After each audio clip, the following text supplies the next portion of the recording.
Де перегрітися, купала на Івана, у селечко під крилечком купала на Івана, під крилечком, під пір'ячком купала на Івана.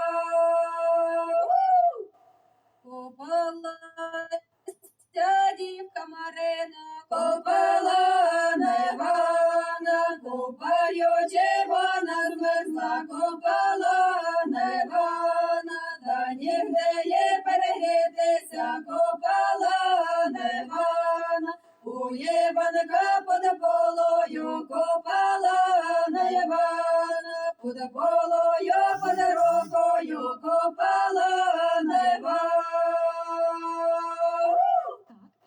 Другу частину на цей же ж голос.